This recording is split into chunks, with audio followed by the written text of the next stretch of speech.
साहेब या कमिटीचे अध्यक्ष आहे. वास्तविक कमिटीची गरज नव्हती, पण तरी सुद्धा मी त्यांना विनंती केली का किमान विदर्भात तुम्ही आले आहे तर विदर्भातल्या जिल्हा मध्यवर्ती बँकेच्या अध्यक्ष उपाध्यक्ष आणि एमडीची बैठक झाली पाहिजे. त्यानुसार त्यांनी ते बैठक लावली. ते लावणार नव्हतेच, पण ते लावली कारण आमच्या जिल्हा मध्यवर्ती बँक ही सगळ्यात शेवटच्या घटकापर्यंत जाणाऱ्या बँक आहे. सोसायटीच्या माध्यमातून गावात तो शेतकऱ्याला कर्ज देतो आणि मग त्याच्या काय अडचणी आहे ते समजल्या पाहिजे. पहिली गोष्ट तर अनिष्ट तफावत एवढी वाढली की त्यावर निर्णय झाला पाहिजे.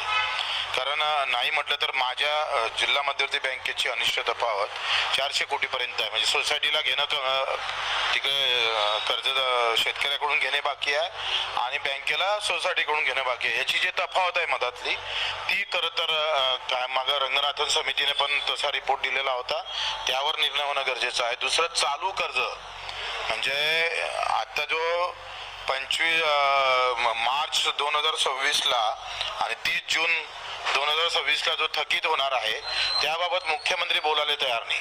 पण मुख्यमंत्री नेहमी हेच बोलत होते का दुष्काळ पडल्याशिवाय कर्जमाफी देत नाही. पण ज्या वर्षी दुष्काळ पडला त्याच वर्षीची कर्जमाफी मुख्यमंत्री करत नाही. पण ते सांगतात आम्ही उद्धव साहेबांशी बोललो, आम्ही शेट्टी साहेबांशी बोललोय, आम्ही शरद पवार साहेबांशी बोललोय आणि देशातली सगळ्यात मोठी कर्जमाफी आम्ही करून राहिलोय असं ते सांगत राहतं. पण त्याच्या दिव्याखालचा अंधार ते सांगत नाही.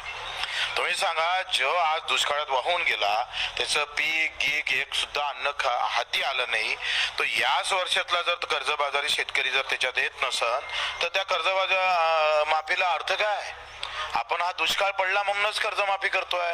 आपण हे कबूल करतोय का या 10 वर्षातला सगळ्यात मोठी जर हानी झाली असेल शेतकऱ्याची तर या वर्षात झालेली आहे. तेच तुम्ही घेत नसल तर अशा कर्जमाफीचं करायचं काय? हा एक मुळात प्रश्न आहे. दुसरं कसं आहे का आता आमची जिल्हा मध्यवर्ती बँक आहे, आमचे यवतमाळवाले अध्यक्ष पण इथं आहे. तुम्ही एक सांगा का आता जर यांनी पात्र अपात्र ठरवले नाही तर एका इकडे त्यांनी कसं अडचणीत आणून टाकलाय जिल्हा मध्यवर्ती बँकेला. सहकार क्षेत्र कसं मोडीत काढायचं आहे. त्यांनी एका इकडे वसुलीला स्थगिती दिलेली आहे वर्षाची. आता मग वर्षाची स्थगिती दिली तर या वर्षी आम्हाला वसुली करता येत नाही ऑक्टोबर पर्यंत. आता वसुली केली नाही तर कर्ज एक तर शेतकरी भरायलाच तयार नाही, त्याची कुवतच नाही आहे. दुसरीकडे तुम्ही स्थगिती देता, तिसऱ्या इकडे त्याला तुम्ही कर्जमाफीत घेताही नाही. म्हणजे स्थगिती देता कर्जमाफीत घेत नाही, हा उलटा धंदा. त्याच्यामुळे पुन्हा अधिक जिल्हा मध्यवर्ती बँक अडचणीत येणार आहे. तिसरं असं का आम्ही त्यांनी काय म्हटलंय का तुम्ही आम्हाला जानेवारी पर्यंत लिस्ट द्या तुमची पात्र अपात्राची. म्हणजे जे अपात्र आहे त्याची आम्ही वसुली करू, जे पात्र आहे त्याची तुम्ही कर्जमाफी द्या. फेब्रुवारी मार्च पर्यंत त्याची रक्कम द्या आम्हाला जिल्हा मध्यवर्ती बँकेला. आता माझ्या बँकेनं 700 कोटी रुपये वाटले, ते 700 कोटी जर आलेच नाही तर नवीन कर्जदाराला आम्ही कर्ज कसं देणार? आणि नवीन कर्जदाराला नवीन जर कर्ज भेटलं नाही तर जून जुलैमध्ये तो पेरणार कसं?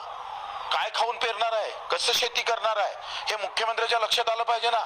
मग सभागृहात याची वाच्यता होत नसेल आणि इकडे मुख्यमंत्रीची कमिटी सुद्धा त्याचा विचार करत नसेल तर हे चुकीचं होईल. कर्ज महात्मा ज्योतिबा फुले आणि शिवाजी महाराज ही जे 2 कर्जमाफी झाल्या होत्या त्याच्यातल्या पात्र शेतकऱ्यांना अजूनही कर्ज भेटलं नाही, त्याची रक्कम आली नाही. आणि मग हायकोर्टात आमच्या अकोटचे लोक गेले, हायकोर्टानं ठणकावून सांगितलं का त्यांना लगेच पैसे टाका. आता काय झालंय, पात्र ठरवले. महात्मा फुले मध्ये पात्र आहे, छत्रपती शिवाजी मध्ये पात्र आहे, पण पैसेच पाठवले नाही. पैसे न पाठवल्यामुळं एका इकडे तो पात्र आहे म्हणून थकीतदार दिसत नाही आणि दुसरीकडे पैसे नाही आले म्हणून त्याच्यावर पैसे दिसतं.